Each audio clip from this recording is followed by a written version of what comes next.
Colección Mente Sana. El poder del pensamiento.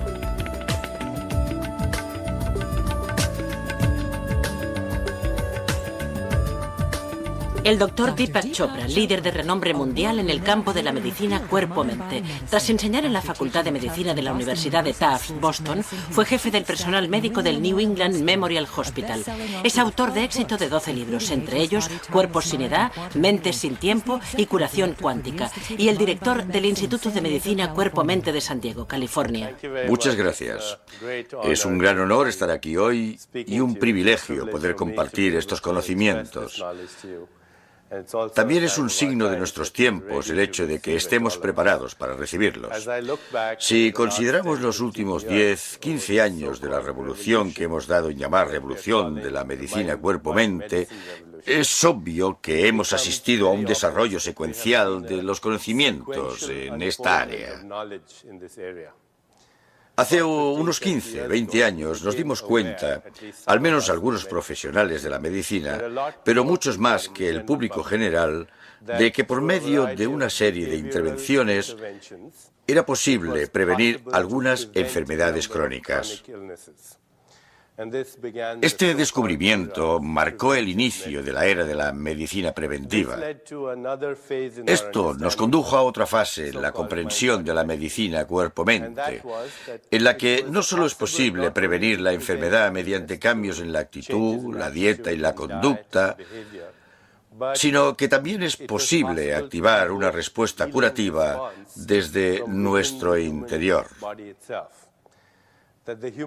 El cuerpo humano ha evolucionado a lo largo de millones o cientos de millones de años para albergar una inteligencia extraordinaria, la inteligencia del cuerpo humano. Y esta inteligencia es el genio supremo que refleja la sabiduría del universo. El cuerpo humano puede considerarse una exquisita farmacia de la naturaleza. Nuestro cuerpo es capaz de fabricar medicamentos asombrosos, tranquilizantes, somníferos, inmunomoduladores y antihipertensivos. Son sustancias que el cuerpo puede sintetizar en la dosis y en el momento adecuados para el órgano que lo precise. No tienen efectos secundarios y el prospecto viene con el envase. El envase es vuestro interior. A esta era la he denominado la era de la curación cuántica. Pero de hecho esta consideración nos ha permitido avanzar un paso más.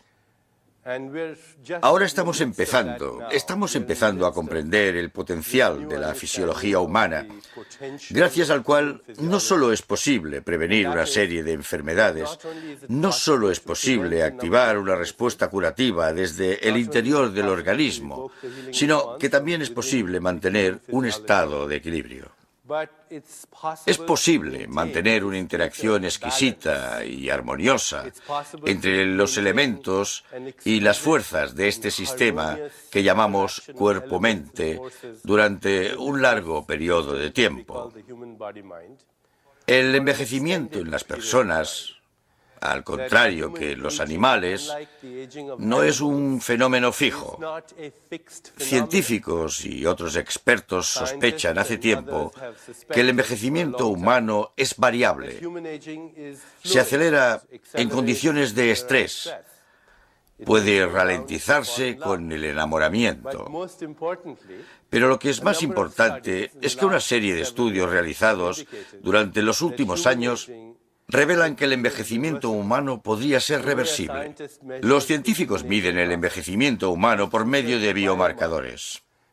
Los biomarcadores son factores como la tensión arterial, la densidad ósea, la regulación de la temperatura corporal, el porcentaje de grasa en el cuerpo, la capacidad aeróbica, que es la capacidad de utilizar oxígeno, factores como la proporción de colesterol bueno, la masa y el tono musculares, el nivel de hormonas del sexo en el cuerpo humano, el umbral auditivo, la visión. Estos son algunos de los biomarcadores más usuales del envejecimiento. Y una serie de estudios realizados en los últimos años han revelado que es posible cambiar estos biomarcadores en la dirección opuesta, lo que llevaría a la extraordinaria conclusión de que lo que conocemos como edad cronológica no tiene por qué ser equivalente a la edad biológica. Hemos descubierto que una persona puede tener 25 años biológicamente, pero cronológicamente es mucho mayor. Cronológicamente tiene 50 o 60 años, pero se encuentra física y mentalmente en forma. Al medir sus biomarcadores, su edad biológica es muy inferior. Por otro lado, puede darse el caso de otra persona que es muy joven, de unos 25 años, pero que está física y emocionalmente quemada. Al medir sus biomarcadores, refleja la edad de una persona mayor. Así pues, el envejecimiento es variable. Es un proceso reversible. Y esta posibilidad no solo se da en el cuerpo físico, o las intervenciones para darle marcha atrás no solo se realizan en el cuerpo físico, sino también en el cuerpo emocional, del que hablaremos, y por medio de la experiencia espiritual. Una serie de estudios indican que cada una de estas intervenciones actúa de forma independiente. Algunas desde el entorno, algunas desde el propio cuerpo, algunas desde la psicología y las emociones y otras por medio de la experiencia espiritual. Por ejemplo, hace unos años, unos científicos de la Facultad de Medicina de Tufts sometieron a un experimento a personas de entre 60 y 72 años, aunque también los había aún mayores, de más de 95 años. Iniciaron un programa de ejercicio físico que incluía un programa de entrenamiento progresivo con pesas. Al cabo de un tiempo, cuando midieron los biomarcadores de envejecimiento y se midieron 10, todos habían revertido. Algunas personas que tenían entre 60 y 72 años estaban más en forma, tenían más energía y resistencia y podían levantar pesas mayores que otras personas de 25 años. Fue todo un descubrimiento porque nos demostró por vez primera que debemos cambiar nuestras expectativas en relación con el envejecimiento. Otro estudio aún más interesante fue el realizado por una científica, una psicóloga de la Universidad de Harvard, llamada Ellen Langer, que a mediados de los 80 había anunciado en el periódico de Boston que necesitaba personas de más de 75 años para que participaran en lo que hoy, en retrospectiva, podríamos llamar un experimento en el tiempo. Todas ellas tenían más de 75 años y se las llevó a un centro apartado, a algunos kilómetros de distancia de Boston, donde se había recreado un ambiente de los años 50, en concreto de 1959. Veían películas de la época como Anatomía de un asesinato o La gata sobre el tejado de zinc. En la televisión veían a Fidel Castro y a Khrushchev. Disponían de revistas como Life, el Saturday Evening Post de aquel año. En definitiva, se había hecho una réplica de todos los estímulos sensoriales de los 50. La premisa que impulsó este estudio es que a veces una experiencia recordada puede crear el mismo flujo de neurotransmisores y hormonas que la experiencia real. Una experiencia imaginada puede generar un flujo de sustancias químicas en el organismo que reproduce la experiencia real. Por ejemplo, si ahora cerrarais los ojos e imaginarais que estáis chupando un limón, podéis intentarlo si queréis. Imaginad que estáis chupando un limón y enseguida notaréis que estáis segregando enzimas salivares. Si imaginarais que estáis corriendo tras un tren, aceleraría vuestro ritmo cardíaco. En cambio, si imaginarais que vais a dormir, lo ralentizaría. Si imaginarais, como hacían algunos yogis antiguamente en la India, y aún hoy, que tenéis carbones ardiendo en la mano, se incrementaría la temperatura de la mano. Y si al mismo tiempo imaginarais que tenéis cubitos de hielo en la otra mano, bajaría la temperatura de esa mano. Si recordáis experiencias estresantes por las que habéis pasado hace poco o incluso hace bastante, se liberará adrenalina y cortisona en el organismo. Hasta podría generarse ácido hidroclórico en el estómago y causaros acidez. Así pues, hace tiempo que se sabe que una experiencia recordada puede desencadenar el mismo flujo de neurotransmisores y la misma liberación de sustancias químicas en el organismo que una experiencia real. La doctora Langer pidió a las personas del experimento que volvieran a los años 50. ¿Y qué ocurrió? Al cabo de una semana, varios biomarcadores analizados revirtieron en gran medida, entre ellos la flexibilidad de los dedos o incluso su longitud. Revirtieron también otros biomarcadores como la audición o la visión. Y este experimento no incluía ejercicio físico, un cambio de dieta, meditación o la toma de antioxidantes, acciones de las que sabemos, por otra parte, que pueden influir en los biomarcadores del envejecimiento. Y la razón por la que hablo de estudios como este no es porque crea conveniente que nos retiremos a un lugar apartado e imaginar que vivimos en los años 50. La razón por la que hablo de estudios como este es que quiero llamar vuestra atención sobre una cuestión importante. ¿Qué es esto que llamamos realidad cotidiana? ¿Qué es la realidad cotidiana? Esta es la cuestión que quiero tratar ahora. Tal vez lo que consideramos la realidad cotidiana no es otra cosa que una hipnosis programada socialmente, una ficción inducida en la que hemos accedido a participar de forma colectiva. De vez en cuando, algunos salen de esa hipnosis de condicionamiento social y se forma un interesante y variopinto grupo de sabios, psicóticos y genios. Nuestra experiencia de la realidad cotidiana es el resultado de la interpretación de la experiencia sensorial. Así es como experimentamos el mundo, al fin y al cabo, a través de los sentidos, de lo que vemos, tocamos, saboreamos y olemos. Incluso tenemos expresiones como ver para creer. Si uno puede ver algo, lo puede tocar, tiene una textura, un color. Entonces es real. Existe. Y si uno no lo puede experimentar a través de los sentidos, entonces uno piensa, bueno, no es real, solo está en mi imaginación. Espero que para cuando acabemos hoy os haya convencido de que si podéis ver y tocar algo, probablemente sea una ilusión. No tiene una realidad intrínseca. Y en cambio, el embrión de algo que no podéis experimentar a través de los sentidos, que ni siquiera podéis imaginar, que no es conceptualizable, es más real que cualquier otra cosa que tengáis en la mente o podáis experimentar a través de los sentidos. Es abstracto, inefable, misterioso e incomprensible para mucha gente, pero experiencial. Hablaremos de ello más a fondo, porque podría ser en esencia nuestra naturaleza. La cuestión es que el mundo, aunque sea enorme y sólido, no tiene una existencia independiente de un observador.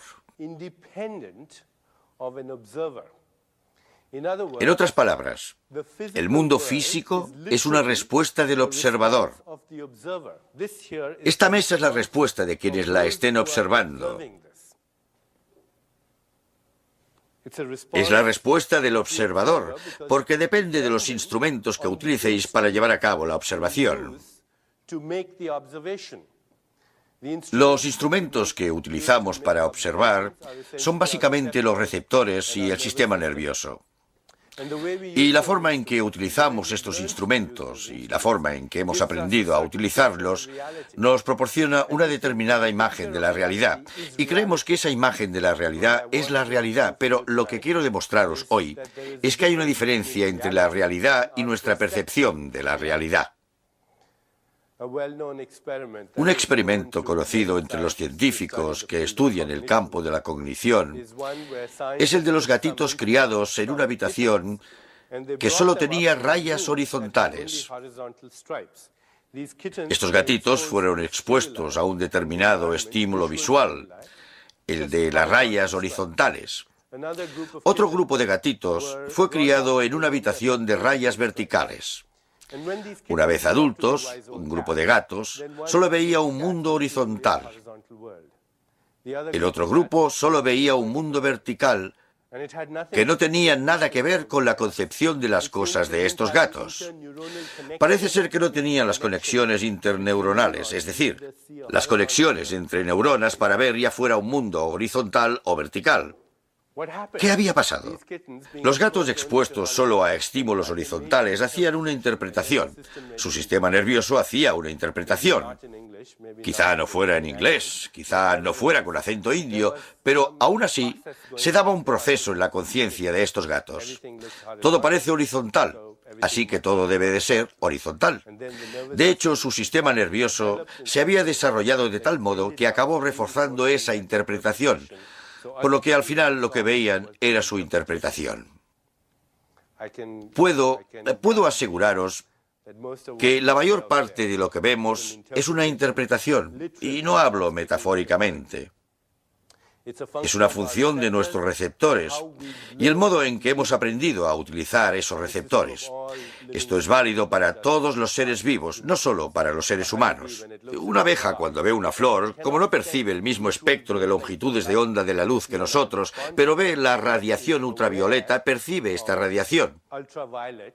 Una abeja, cuando ve una flor, no ve la flor como nosotros, aunque perciba la miel a distancia. Una serpiente percibe su entorno mediante sensores infrarrojos. Un murciélago, gracias al eco de los ultrasonidos. Las ballenas y los delfines se desplazan gracias a la ecolocación y a la percepción de los campos magnéticos de la Tierra, igual que las palomas mensajeras y otras especies de aves. Los globos oculares de los camaleones pivotan sobre dos ejes distintos. No os podéis imaginar qué aspecto tendría esta habitación para un camaleón. Así que, ¿cuál es la verdadera imagen del mundo? ¿Cuál es su verdadera textura? ¿Cómo es en realidad? La respuesta es: depende de quién lo observe. ¿Qué clase de instrumentos utiliza? Depende de los instrumentos utilizados, el momento en que lleve a cabo la observación y la clase de preguntas que se haga cuando realice la observación. En esencia, es una respuesta del observador. La imagen del mundo no es su aspecto, es nuestro modo de verlo. Y nosotros hemos aprendido a verlo de determinada manera. Hasta ahora lo hemos mirado por medio de lo que yo llamo la superstición del materialismo. Según la superstición del materialismo, este es un mundo físico, y nosotros somos entidades físicas en el mundo físico. Esta es la superstición del materialismo. Sostiene que debemos confiar en los sentidos, cuando hasta el sentido común nos indica que los sentidos son la prueba menos fiable de la realidad. Al fin y al cabo, los sentidos nos dicen que la Tierra es plana, cosa que nadie cree ya. Los sentidos nos dicen el suelo que pisamos está quieto, si bien sabemos que está girando a una velocidad vertiginosa y que se desplaza por el universo a miles de kilómetros por hora. Los sentidos nos dicen que las cosas tienen una textura, un color, una forma, una apariencia, un color, un sabor, un olor, y tendemos a pensar que esta es la naturaleza intrínseca de las cosas. No lo es la naturaleza intrínseca del observador que realiza la observación. Por tanto, si queremos avanzar en la comprensión del cuerpo y la mente y el potencial humano, debemos deshacernos de nuestra vieja concepción de la realidad, basada en la superstición del materialismo. Debemos dejar de pensar en el cuerpo humano como una estructura anatómica rígida. Cuando fui a la Facultad de Medicina, al menos cuando fui a la Facultad de Medicina, quería conocer el significado de la vida. Esa era mi motivación para ir a la Facultad de Medicina. Y a lo primero que me enfrenté fue a un cadáver. Se suponía que debía comprender el significado de la vida por medio del examen de un cuerpo sin vida, y ese modelo es el que sigue prevaleciendo. Concebimos el cuerpo humano como una estructura anatómica rígida y concebimos la conciencia como el epifenómeno de este cuerpo material. que albergar pensamientos, sentimientos, emociones, deseos, instintos e impulsos, o enamorarse, creer en Dios, el cielo, el infierno, la salvación o la condena, es solo un baile de moléculas. Se supone que la bioquímica es la responsable de este fenómeno que llamamos pensamiento, y si entendemos cómo actúan estas moléculas, seremos capaces de resolver nuestros problemas. La ciencia, basada en el modelo materialista, ha intentado comprender los mecanismos de la enfermedad con la esperanza de que si se comprenden los mecanismos de la enfermedad y se interfiere en esos mecanismos, debería ser posible eliminar la enfermedad. Por desgracia, esta estrategia no ha funcionado, porque los mecanismos de la enfermedad no son los que la causan. Además, las condiciones que llevan a la enfermedad no son las que llevan a la salud. La salud no es la mera ausencia de enfermedad, sino un estado de vitalidad, de energía, de creatividad, en definitiva, un estado superior de la conciencia. Veamos, pues, un modelo que va más allá del materialista.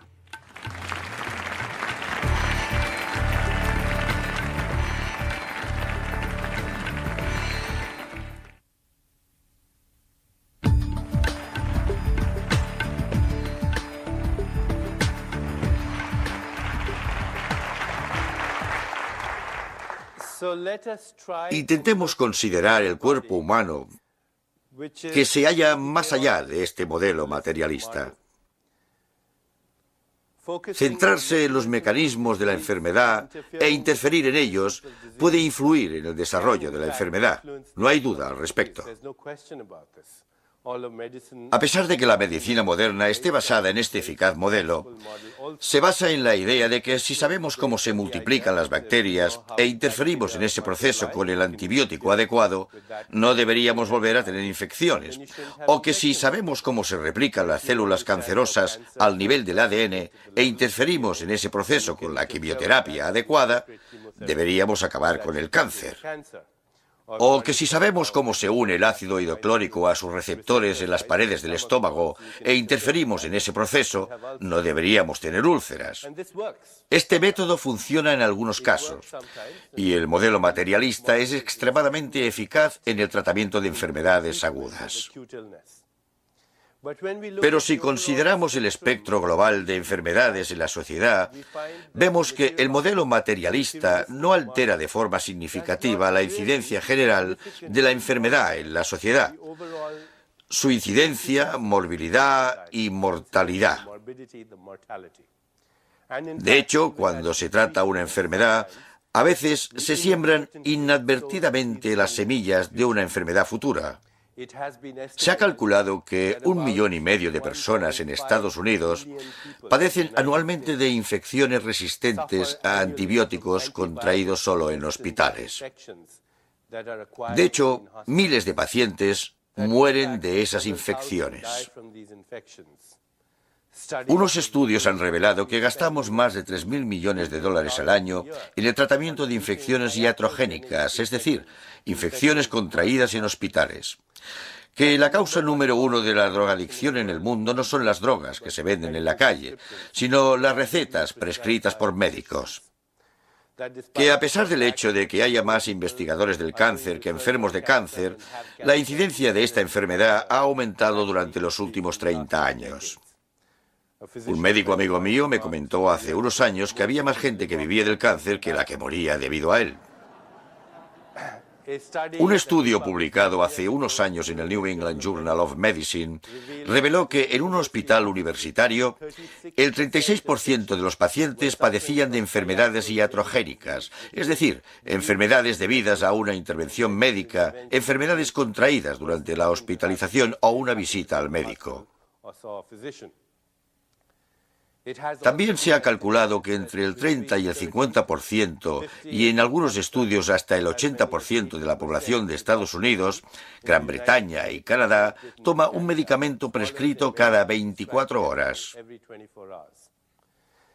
Así pues, yo opino que algo no funciona en este modelo materialista, que es muy eficaz en el tratamiento de la enfermedad aguda, pero que también nos hace creer que la solución a nuestros problemas reside en una pastilla mágica, una solución instantánea, una solución mágica que tiene efecto al instante, porque conocemos los mecanismos de la enfermedad. Como he dicho antes, los mecanismos de la enfermedad no son los condicionantes de la enfermedad, y estos, a su vez, no son los de la salud. Si queréis comprender los condicionantes de la salud, hay que plantearse una cuestión más profunda. ¿En qué consiste la vida? La vida, no solo como se manifiesta en nuestro cuerpo y mente, sino la vida en esencia, tal como se manifiesta en todas las formas de vida. ¿En qué consiste la vida? La ciencia trata de definirla por medio de sus manifestaciones, sus mecanismos. Hace poco le pregunté a un científico amigo mío, un médico, ¿sabrías definir la vida? Y él me contestó, sí, claro, es una enfermedad de transmisión sexual incurable. Si queréis conocer el significado de la vida, creo que tenemos que indagar un poco más. El cuerpo humano es un río de inteligencia, de energía, de información, y se está renovando constantemente en cada momento de nuestra existencia. El filósofo griego Heráclito dijo, no se puede bañar uno 2 veces en el mismo río porque el agua fluye.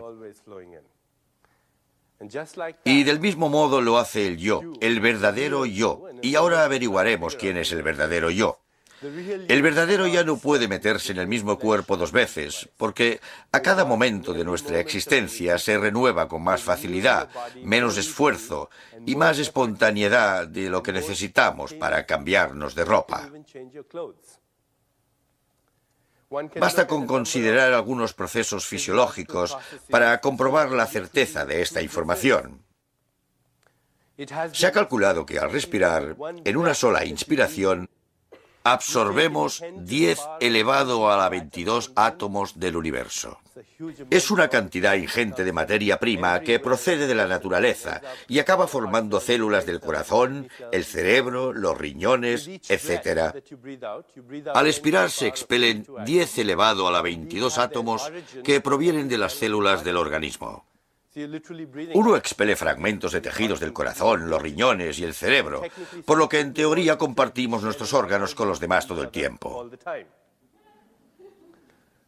El gran poeta americano Walt Whitman dijo, cada átomo que os pertenece también me pertenece. Cada átomo que os pertenece también me pertenece. Y no es una metáfora poética, es un hecho fisiológico.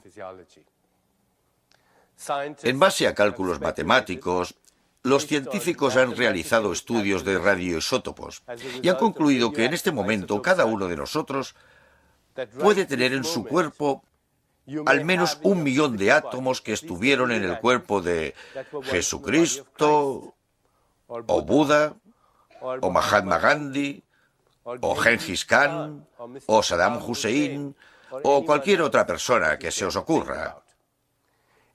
Durante las últimas 3 semanas, 1.000 billones de átomos, 10 elevado a la 15, han circulado por nuestro cuerpo, que han circulado por el cuerpo de cada una de las especies de nuestro planeta. Un árbol africano, una ardilla siberiana o un campesino chino pueden ser la materia prima de nuestro cuerpo físico. Hace 3 semanas flotaba por esos otros seres. Se calcula que en menos de un año, uno renueva el 98% de los átomos del cuerpo. Por tanto, a nivel atómico, uno fabrica un nuevo hígado cada 6 meses, una nueva piel cada mes, un nuevo revestimiento del estómago cada 5 días, un nuevo esqueleto que, a pesar de ser tan duro y sólido que parece permanente, es un órgano dinámico que se renueva cada 3 meses. Y el ADN, la materia prima genética del cuerpo que almacena la información de millones de años de evolución, la materia prima fundamental, es decir, el carbono, el hidrógeno, el oxígeno, el nitrógeno, va y viene cada 6 semanas, casi como aves migratorias. Si uno piensa qué es su cuerpo físico, estaremos ante un dilema puesto que ¿a qué cuerpo nos referimos?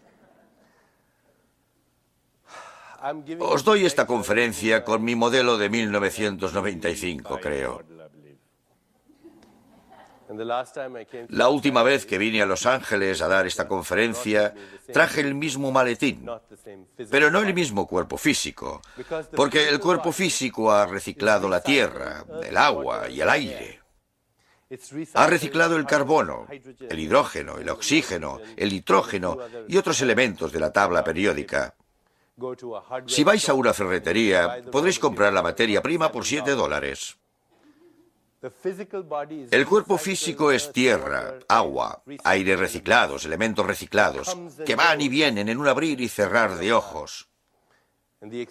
Y la expresión que todos conocemos sobre el polvo, de que venimos del polvo, circulamos durante un tiempo y luego nos convertimos en polvo, es una expresión literal. Somos polvo. Estamos hechos de polvo. Me gustaría sugeriros una posible alternativa de vernos a nosotros mismos. Y esa posible alternativa sería que quizá no seamos nuestro cuerpo físico, que lo que llamamos cuerpo físico tal vez solo sea un lugar donde residan nuestros recuerdos y sueños en el presente, que confundimos el caballo con el jinete, que el verdadero yo no son estas moléculas sobre las que cabalgo. En una de sus obras, William Shakespeare utiliza esta expresión: estamos hechos de la materia de la que están hechos los sueños. Tal vez no sea una metáfora poética, tal vez sea un fenómeno fisiológico. De hecho, al analizar la bibliografía que estudia el campo cuerpo-mente, alma y espíritu, he encontrado estudios, casos y observaciones fascinantes que se derivan de este campo. Un cardiólogo amigo mío llamado Dr. Bruno Cortés, de la ciudad de Chicago, informó hace poco del caso de una mujer joven de unos 30 años que acababa de someterse a un trasplante de corazón. Poco después de la operación, al recuperarse de la anestesia general, sintió fuertes antojos de nuggets de pollo y cerveza. Al mismo tiempo, tenía sueños en los que veía a una persona, y esta persona conversaba con ella y le decía que se llamaba Tibi, lo que fuera, que la quería, que le tenía el corazón robado.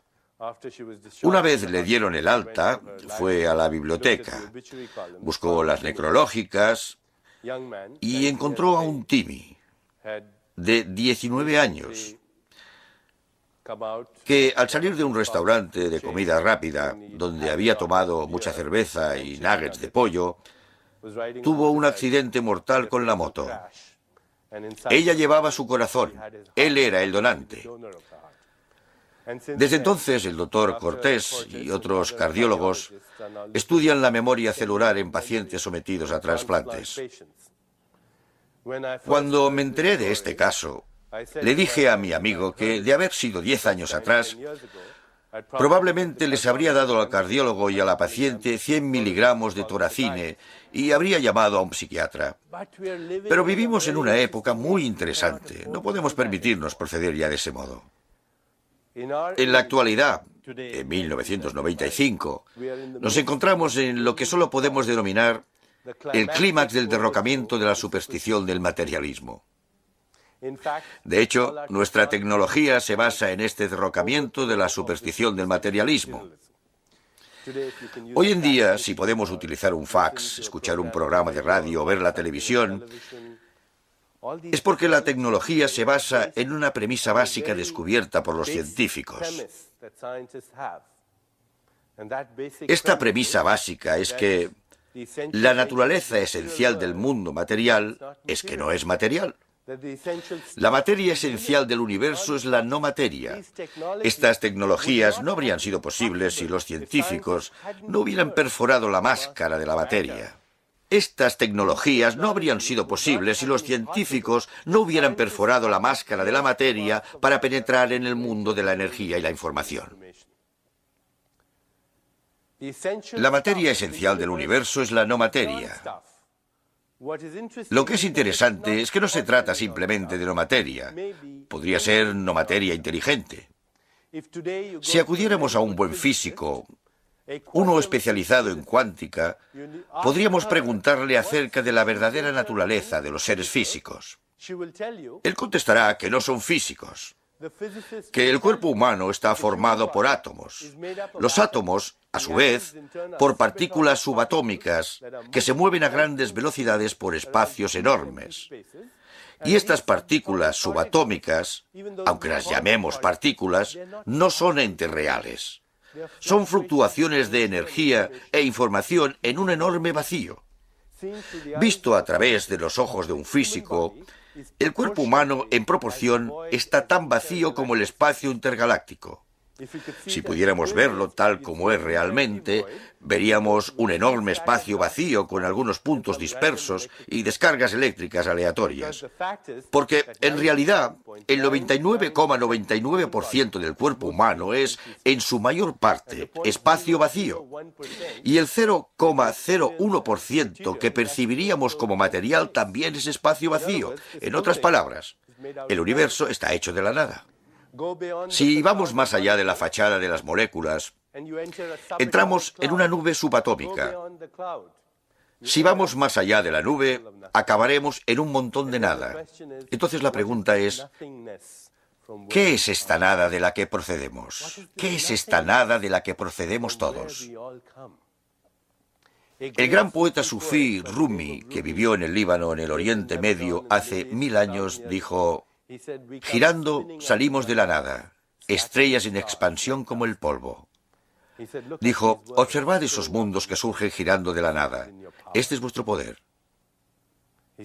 Ahí fuera, donde están las ideas del bien y el mal, hay un campo. Ahí me reuniré con vosotros. ¿En qué consiste esta nada? ¿Es solo un vacío o podría ser el viento de la creación? ¿Es posible, aunque sea de forma remota, que la naturaleza actúe exactamente del mismo modo para crear una galaxia de estrellas, o un grupo de nebulosas, o una selva tropical, o un cuerpo humano que para crear un pensamiento? ¿Os habéis preguntado qué es un pensamiento? ¿Os habéis preguntado de dónde procede? ¿Qué es un pensamiento? Me gustaría sugeriros que un pensamiento es un fenómeno cuántico. Para aquellos que no estén familiarizados con la terminología de este campo, los físicos definen un quantum como la unidad indivisible más pequeña en que se emiten o absorben las ondas de información y energía. Un quantum de luz, por ejemplo, se le conoce como fotón. Un quantum de electricidad se le conoce como electrón. Un quantum de gravedad se le llama gravitón. Es la partícula subatómica básica que mantiene unido el universo. Pero no son más que etiquetas, etiquetas para definir unidades de energía e información. Un pensamiento es efímero, impredecible, es invisible, por tanto es un quantum. Efímero, imprevisible, invisible. Un pensamiento también es una unidad de información y energía. Cada pensamiento que tengáis es una unidad de información y energía. Si pensáis, quiero mover los dedos de los pies, ese pensamiento tiene dos componentes. Energía, si no, los dedos no se moverían. E información, una serie de instrucciones precisas, distintas a parpadear los ojos. Los fenómenos cuánticos dan lugar a la manifestación del universo. Pero también dan lugar a la manifestación del cuerpo. Los pensamientos que son fenómenos cuánticos se transforman en fenómenos de espacio-tiempo, que llamamos materia. Y esta no es una mera hipótesis de la filosofía oriental. Tiene fundamento científico. Hace 15, 20 años que sabemos que los pensamientos tienen sustratos bioquímicos, que las emociones, los sentimientos, los deseos, los instintos, los impulsos y los recuerdos pueden transformarse en fenómenos bioquímicos. A estos mensajeros bioquímicos de nuestro interior se les identificó como neuropéptidos porque fueron hallados en el cerebro y son proteínas. Y así es como las células cerebrales se comunican entre sí por medio del lenguaje de los neuropéptidos. No obstante, después se descubrió que hay receptores para estos neuropéptidos, no solo en las células cerebrales, sino en todas las células del organismo. Cuando los científicos estudiaron las células inmunológicas, las células que nos protegen del cáncer, las infecciones, los trastornos degenerativos e incluso los estragos del tiempo, descubrieron que las células inmunológicas presentan receptores para los mismos neuropéptidos que se sintetizan en el cerebro como consecuencia de los pensamientos, los sentimientos y las emociones. En otras palabras, las células inmunológicas se enteran constantemente de nuestro diálogo interno. Alguien en nuestro interior tiene una conversación ininterrumpida consigo mismo. Dentro de un momento, analizaremos quién puede ser esta persona y dónde podría residir. Pero, por el momento, admitiremos que quien quiera que sea, nunca calla. La conversación no cesa en ningún momento. Si le preguntáramos a un buen neurobiólogo al respecto, diría que el sistema inmunológico escucha esta conversación.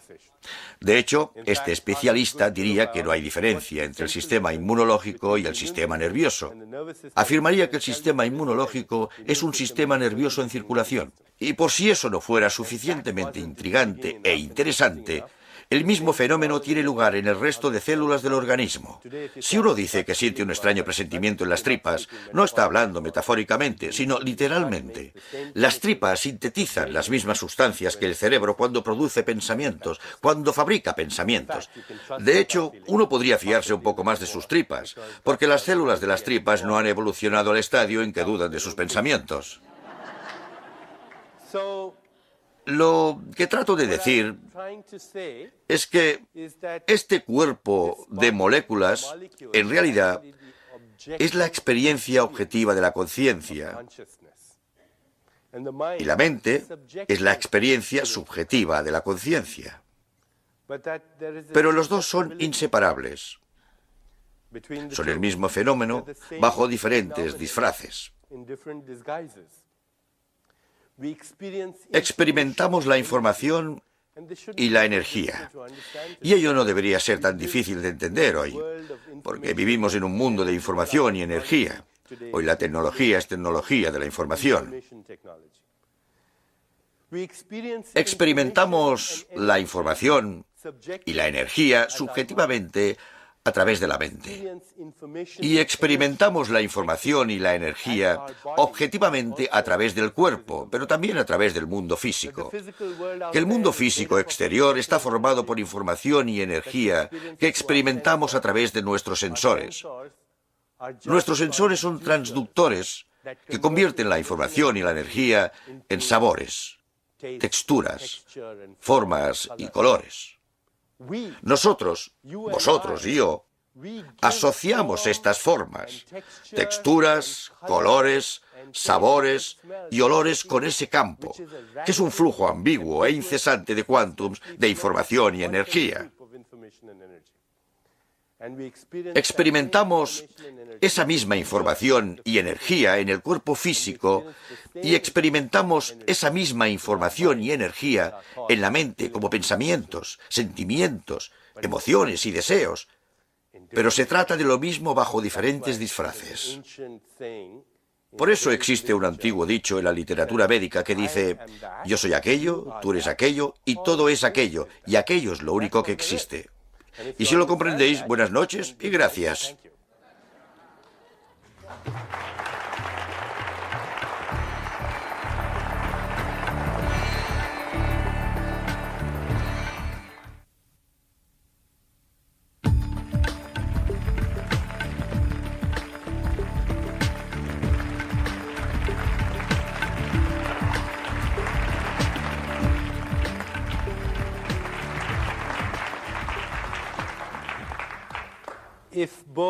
Si tanto el cuerpo como la mente son redes de energía e información de una realidad más abstracta, entonces La siguiente pregunta es, ¿en qué consiste ese campo abstracto de donde se generan la información y la energía?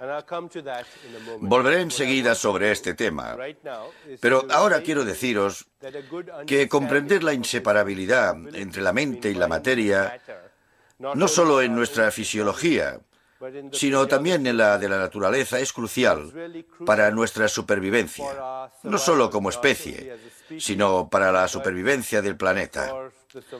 Hablo en serio. Hemos pasado por una historia evolutiva turbulenta, y cualquiera que conozca el concepto de la evolución darwiniana conocerá la noción de la supervivencia de los más adaptados. Esta expresión, referida a nuestra especie, era oportuna cuando vivíamos en tribus de cazadores y recolectores en los bosques y teníamos que defendernos de los depredadores. Pero ahora, como estaréis de acuerdo, nuestra especie se ha convertido en el mayor depredador del planeta. Si conocéis la historia de los depredadores, sabréis que están condenados a la extinción. Si queremos sobrevivir como especie y garantizar la continuidad del planeta, necesitamos una clase de evolución distinta a la evolución darwiniana. Jonas Salk, el gran científico, filósofo y humanista, ha acuñado la expresión evolución metabiológica. La evolución física ha finalizado. Nos encontramos en una nueva fase evolutiva, la evolución de la conciencia y, en última instancia, la evolución de la conciencia de la conciencia. A Jonas Salk también debería atribuírsele haber acuñado el término supervivencia de los más inteligentes, en lugar de la supervivencia de los más adaptados. Y para que esa nueva fase evolutiva se despliegue como una realidad concreta en nuestros tiempos, creo que es importante saber ¿qué es la conciencia? ¿Qué es la mente? ¿Qué es la materia? ¿Y cuál es la conexión entre las tres? Posiblemente no haya conexión, forman una unidad inseparable. Hace unos cuantos años, cuando me inicié en el campo de la medicina cuerpo-mente, y se estaba consolidando una nueva disciplina médica llamada psiconeuroinmunología, conocí un interesante experimento realizado por un científico en los Institutos Nacionales de la Salud. El experimento consistía en inyectar en ratones poli-IC una sustancia que estimula el sistema inmunológico, al menos en los ratones. Después les hacía oler alcanfor a los ratones. Al cabo de un tiempo, cuando los ratones olían alcanfor, estimulaban su sistema inmunológico. Otros científicos utilizaron otra especie de ratones y les administraron ciclofosfamida, una sustancia tóxica que destruye el sistema inmunológico, al tiempo que les hacían probar sacarina. Estos ratones, al solo olor de la sacarina, comenzaban a destruir su sistema inmunológico. Interesante situación. Un grupo de ratones olía alcanfor y estimulaba su sistema inmunológico. Otro grupo de ratones probaba sacarina y destruía el suyo. ¿Cuál es la diferencia fundamental entre la supervivencia y la muerte de estos ratones? Si exponemos a un grupo a bacterias, tendrán una infección. Si se les administra carcinógenos, desarrollarán cáncer, y en el otro no ocurrirá nada. ¿Cuál es la diferencia fundamental? Radica en la interpretación del recuerdo del olor al alcanfor o del sabor de la sacarina. La diferencia fundamental, al menos en este modelo de experimento, parece ser la interpretación de un recuerdo. ¿Podría ser relevante para nosotros? Un psicólogo calcula que una persona podría tener de promedio unos 60.000 pensamientos al día. Esto no es sorprendente. Lo que sí es desconcertante es que alrededor del 95% de los pensamientos que tiene uno un día son los que tuvo el día anterior. Nos hemos convertido literalmente en manojos de reflejos condicionados y nervios que son estimulados constantemente por personas y circunstancias y que dan lugar a conductas predecibles, reflejos bioquímicos predecibles y fenómenos predecibles en este cuerpo.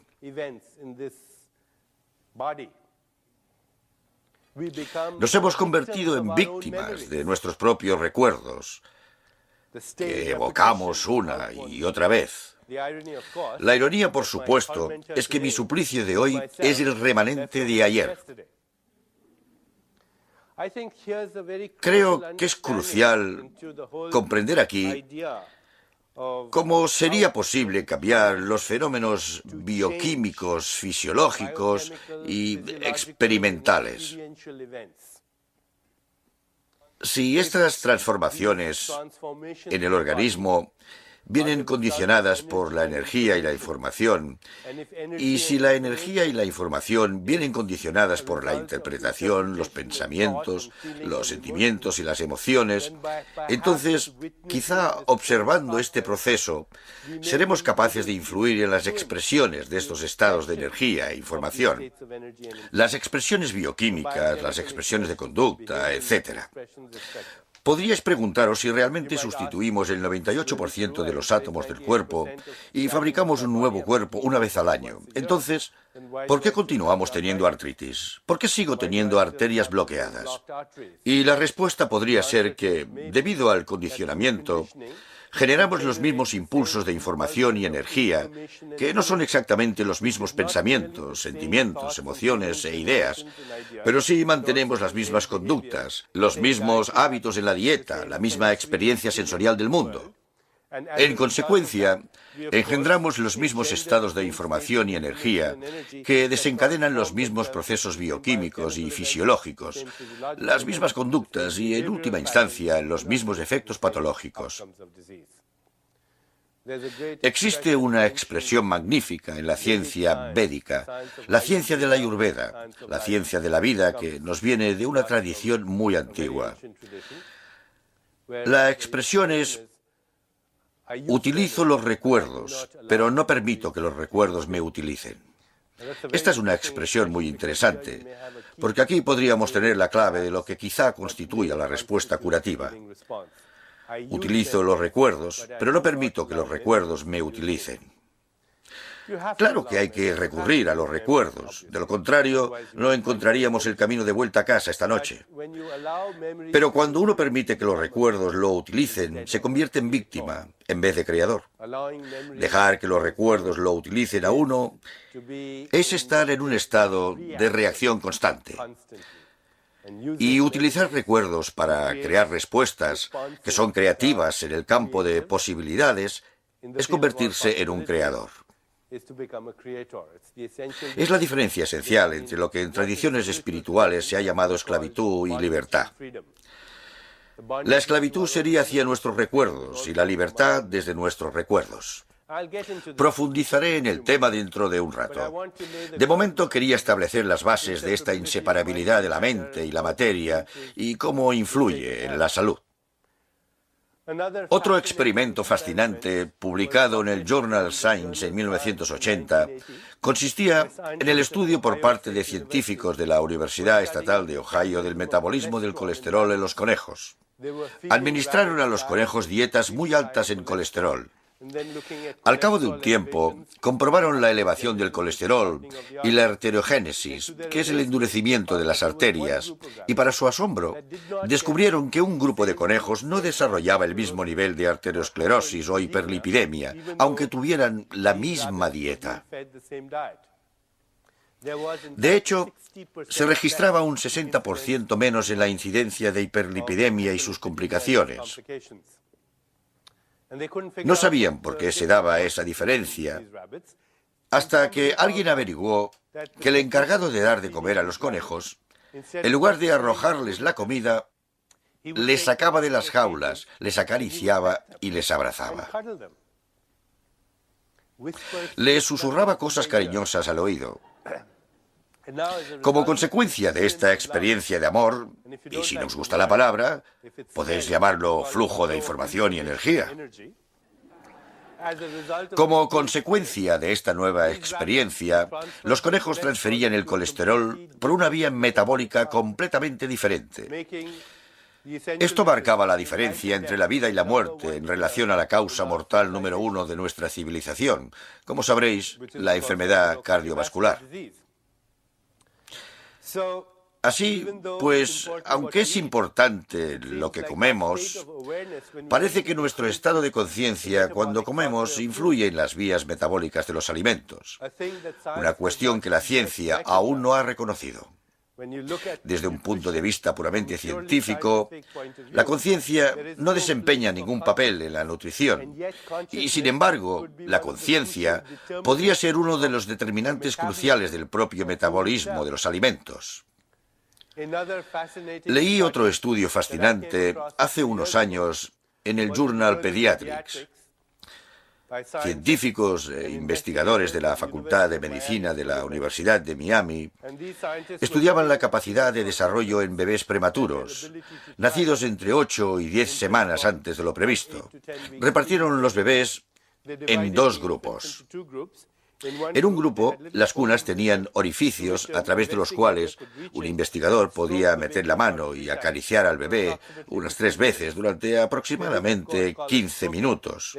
Claro que no lo llamaban caricias, sino estimulación táctil y kinestésica, el término médico orwelliano para caricias. Dios nos libre de llamarlo amor. Los bebés que recibieron la estimulación táctil y kinestésica ganaron de promedio hasta un 49% más de peso al día con la misma alimentación, lo que llevó a los investigadores a concluir que la estimulación táctil y kinestésica es una estrategia rentable, porque se ahorran $3.000 por paciente. Ganaban peso mucho más rápido. Ahora sabemos que si tocamos a alguien con cariño, se da una liberación inmediata de factores y hormonas del crecimiento, especialmente en bebés y niños, aunque también en los adultos, y la hormona del crecimiento es una hormona antienvejecimiento. Es una hormona que tiene efectos biológicos, que revierten el proceso de envejecimiento, incluso en los adultos. Es una hormona anabólica. Cuando una perra lame a sus cachorros, eso es lo que ocurre. Se producen explosiones de hormonas de crecimiento. De hecho, existe una enfermedad que los científicos reconocen. Los endocrinólogos la llaman enanismo psicosocial. Y en esta enfermedad los niños son literalmente enanos. Al medir la hormona del crecimiento en la sangre, su concentración es muy baja. Y si se les administra hormona del crecimiento, siguen sin crecer. Los receptores no se unen a esta hormona, porque estos niños no son enanos físicamente, son enanos emocionales. Si se les saca de su entorno y pasan a tener una madre cariñosa o la figura de una madre y se les acaricia, los niveles de la hormona del crecimiento subirán y los receptores se unirán a ella. Lo que vemos aquí es la transformación de la conciencia en algo material, en este caso, la hormona del crecimiento, el producto de un determinado código de inteligencia en la conciencia. Muchos estudios demuestran que no solo entran en juego los factores del crecimiento, sino también muchas otras sustancias.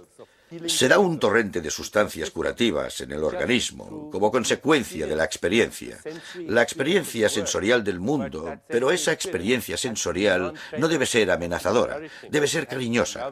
El amor se transforma en estas sustancias curativas. Seguro que habréis oído la canción Tócame, siénteme, óyeme, cúrame. En realidad es un hecho fisiológico.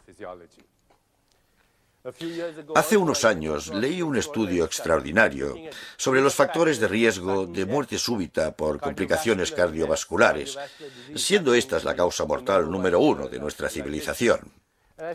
Me pregunté por qué estudian los factores de riesgo de la muerte cardiovascular.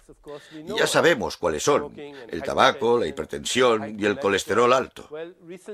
Estadísticas recientes indican que más del 50% de los pacientes, que de hecho es la mayoría, mueren prematuramente de complicaciones cardiovasculares y no presentan ninguno de los factores de riesgo estándar. ¿Qué descubrieron? Que el desencadenante número 1 de los accidentes coronarios mortales es la insatisfacción laboral entre los que odian su trabajo. Existe un concepto muy interesante en la medicina ayurvédica. De hecho, es una ley espiritual denominada la ley del Dharma. La palabra Dharma en sánscrito significa propósito en la vida. Según la ley del Dharma, estamos aquí por una razón, que consta al menos de 3 componentes. Número 1.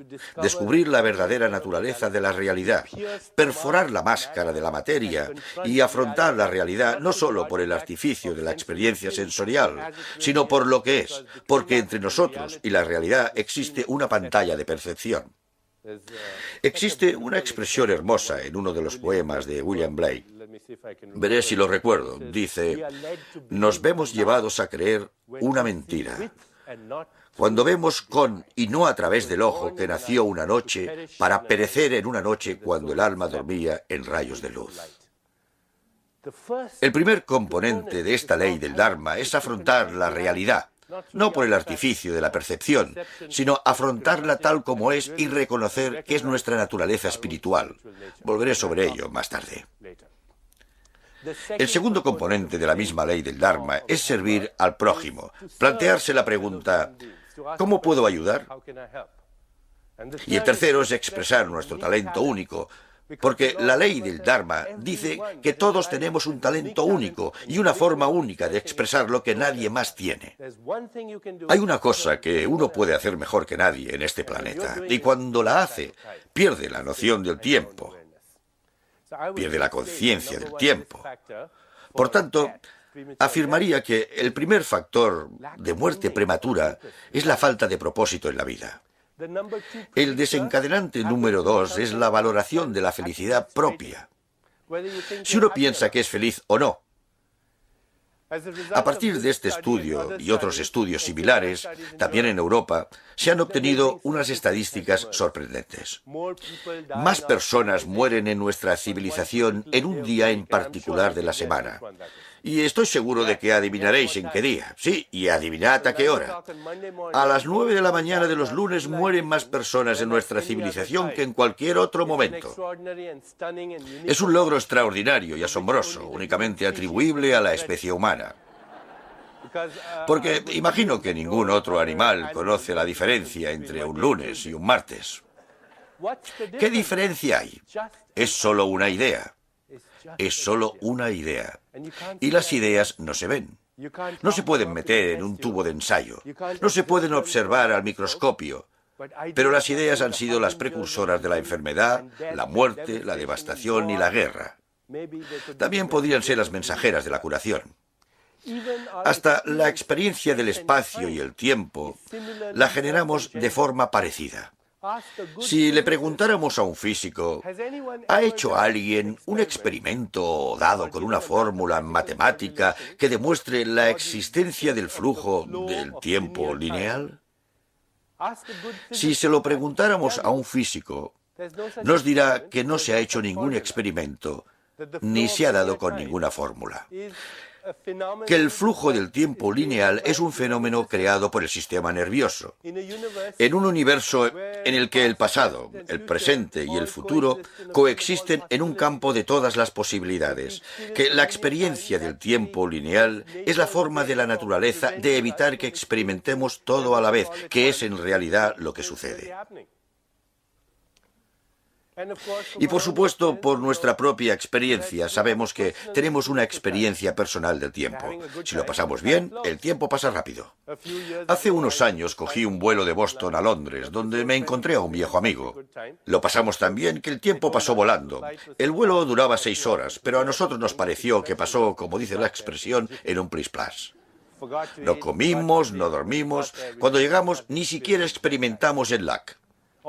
Todos estos ciclos biológicos, ciclos fijos de descanso y vigilia, todos estos ritmos que orquestan la digestión y el metabolismo se reestructuraron. Como consecuencia de la experiencia, lo pasamos bien.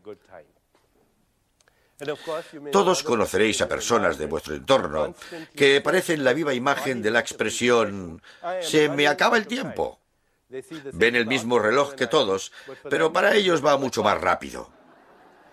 Si las examináramos, veríamos que tienen un reloj biológico acelerado, ritmos cardíacos más rápidos y plaquetas con altos niveles de adrenalina, plaquetas que se acurrucan de miedo, así como altos niveles de otras hormonas del estrés.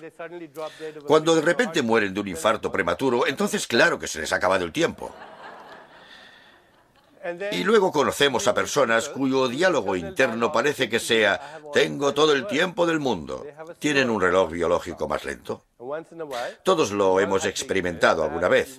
Quizá estábamos enamorados, quizá hacíamos el amor, o quizá contemplábamos la eternidad entre las nubes mirando las estrellas. Quizá caminábamos por la playa, quizá escuchábamos música exquisita, quizá rezábamos y de repente perdimos la noción del tiempo. Como cuando una persona dice que la belleza de una montaña es increíble, que el tiempo se quedó parado. ¿Qué es esta experiencia cuando el tiempo se para? ¿Qué es esta experiencia? Abraham Maslow, el gran psicólogo americano, dijo que es una experiencia clímax. Las antiguas tradiciones la han llamado la experiencia de la conciencia unitaria. La conciencia unitaria implica que el observador y el objeto observado se convierten en uno, se unifican en una unidad de experiencia. El espectador y el paisaje se convierten en uno. El conocedor y el objeto de conocimiento se convierten en uno. El observador y lo observado se convierten en uno. Son la misma cosa bajo diferentes disfraces. También es la experiencia del amor. Pero amor no como mero sentimiento. Amor como la verdad última en el corazón de la creación. El poeta indio Rabindranath Tagore dijo: la misma corriente de vida que recorre el mundo y baila ritmos acompasados recorre mis venas día y noche. Es la misma vida que estalla de alegría a través del polvo de la tierra en forma de briznas de hierba y ráfagas tumultuosas de flores. Es la misma vida mecida en la cuna del mar del nacimiento y la muerte, en las mareas, y mis miembros se sienten magníficamente al contacto con este mundo de vida y siento la vibración vital de los tiempos bailando en mi sangre en este momento. Esa es la experiencia de atemporalidad, la pérdida de la noción del tiempo para llegar a la conciencia unitaria.